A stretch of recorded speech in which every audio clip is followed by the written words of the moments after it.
بسم الله الرحمن الرحيم السلام عليكم ورحمة الله وبركاته إذا لهانتين بأخيارتا هوذا نغلا سعوتاي كسو دوادا داودا يال وربحيني نوغا هدلينو هدوار لايدمو weerar qaybo ka mid ah ururka al-shabaab ay ku qaadeen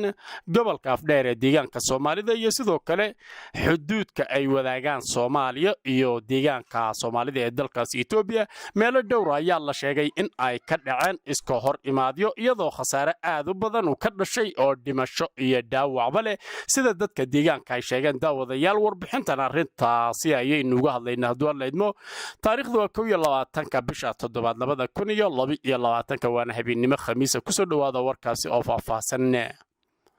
haddii aynu ku bilowno dagaalyahanada la sheegay inay ka tirsan yihiin ururka al-shabaab ayaa ku sii siqayay maalmahanba iyaga oo maanta weerar ku qaaday deegaano ka tirsan gobolka afdheer ee deegaanka Soomaalida kadib markii la sheegay weerar xooggan oo ay saaka soo qaadeen in markii hore ay gacanta ku dhigeen deegaano lagu kala sheegay magacyadooda yeed aato iyo mid kale oo iyaduna kamida meelaha la degan yahay ama degmooyinka ee ku teedsan xadka ay wadaagaan deegaanka Soomaalida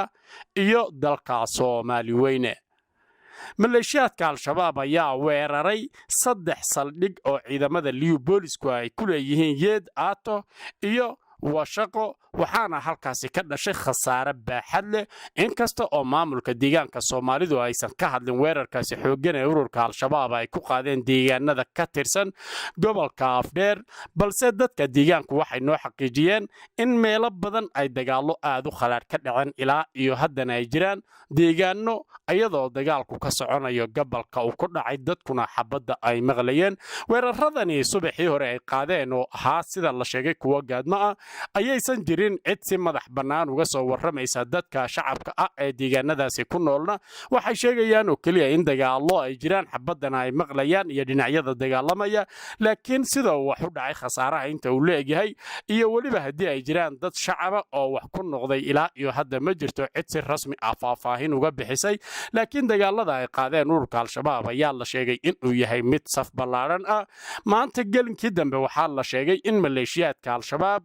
ay weerar horleh ku soo qaadeen tuulooyin ayagana magacyadooda lagu sheegay biyo cadde iyo sifaan oo ka tirsan degmooyinka godgod iyo qoox oo ka wada tirsan gobolka afdheer ee deegaanka Soomaalida al-shabaab ayaa weerarkani ku qaaday fadhiisimada ciidamada liyu boolisku ay ku lahaayeen aagaasi dagaalo culus ayaana ka socda sida aynu xogihii u dambeeyay ku helayno ilaa iyo 5 deegaan ama 5 meelood oo ay deganaayeen ciidamada liyu booliska ayaa dagaaladu maanta ay ka dhaceen waxaana dambe oo ayagu gelinkii dambe ah biyo cadde iyo sifaan oo ka tirsan gobolka afdheer meelaha dagaaladu ay ka dhaceen waa xuduudka iyo waliba dhinaca deegaanka Soomaalida magaalooyin ku yaala ma jirto cid si madax bannaan u xaqiijin karta khasaaraha dhimasho iyo dhaawac ee dhinacyada dagaalamay iyo sidoo kale dadka shacabka ee ku nool deegaanka Soomaalida waxaa soo gaadhay ciidamada liyu booliska waxaa la sheegay in ay si weyn isaga difaaceen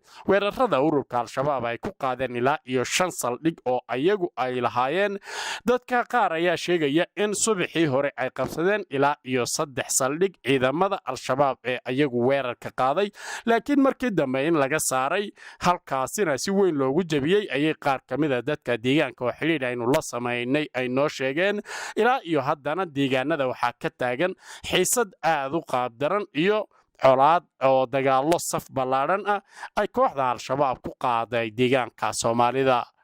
waa markii ugu horeysay ilaa iyo sanadahani ee weerar sidani oo kala ah ururka al-shabaab oo iyagu ka dagaalamay gudaha dalka Soomaaliya ay ku qaadaan deegaanka Soomaalida dagaal sidaas oo kala saf ballaaran ah oo ilaa iyo 5 meelood ay weerar ku qaadeen waxaana ciidamada liyu booliska qaar kamida dad noo sheegay in ay la xiriireen ay noo xaqiijiyeen in dagaalo khadhaadh ay dhaceen khasaaro aad u badan oo dad iyo dunyaba leena uu ka dhashay laakiin markii dambe in al-shabaabta la jabiyay ayaa laga soo xigtay ciidamada liyu booliska ayna dib u wada qabsadeen deegaanadii weerarka lagu soo qaaday laakiin khasaaro badan ayaa kadib ayaa arrintaasi dhacday ilaa iyo haddana lama xaqiijin karo halka uu marayo al-shabaab ayaad moodaa inay xoog saartay in deegaanka soomaalida ama gobolka afdheer ay weerarkaasi ku qaaday deegaanada intooda badan xadka ayay ku teedsan yihiin kuwana waxayba ku yaalaan gudaha gobolka afdheer waxaana deegaanka soomaalida laga soo warinayaa in ciidamo badan oo gurmada ay ku soo qulqulahayaan xadka iyo sidoo kale gobolka afdheer deegaanka soomaalida oo asagu sharci ahaan ka tirsan dalka Itoobiya waxa amnigiisa gacanta ku haya ciidamada liyu booliska oo Soomaaliya isla markaasina ah ciidamo tiro badan oo si aad u tababaran waxaana gabi ahaanba dhulka Soomaalida ka maqan ciidamada militariga Itoobiya oo ayaga sharci ahaan loogu talagalay in ay ilaaliyaan xuduudaha ayna magaalooyinka iyo dhulka markaasi dalka Itoobiya ka tirsan ayagu ay joogaan ciidamada Itoobiya ayaa sanadii 2020 dhamaadkeedii gabi ahaanba laga daabulay wixii ku sugnaa deegaanka Soomaalida magaalo kasta iyo tuulo kasta iyo meel kasta oo ay joogeen waa la qaaday waxaana lagu shubay dagaalo khalaad oo ka soconayay gobolka Tigreeg ee waqooyiga dalka Itoobiya kadib markii November dhamaadkeedii ra'iisul wasaaraha Itoobiya Abiy Ahmed uu ku dhawaaqay howlgal uu sheegay in sharciga lagu sarreysiinayo oo lala galayo TPLF kaasi oo guul aysan ka gaadhin dawladda Itoobiya haddana